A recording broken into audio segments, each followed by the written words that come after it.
Hello hi friends, Bengaluru traffic చూడండి ఎట్లుందో. 1 hour అయింది ట్రాఫిక్లోంచి బయటకు వచ్చేదానికి. చూడండి మా డ్రైవర్ కష్టాలు ఎట్లా ఉన్నాయో.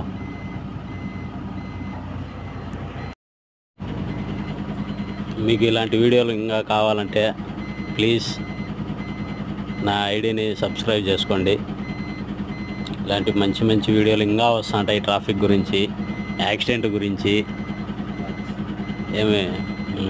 ఇంకా ఏమేమి కావాలన్నా అన్నీ నాకు కామెంట్ రూపంలో పంపించండి. బెంగళూరు గురించి ఏమేమి కావాలన్నా మీకు పూర్తిగా డీటెయిల్స్గా చెప్తా.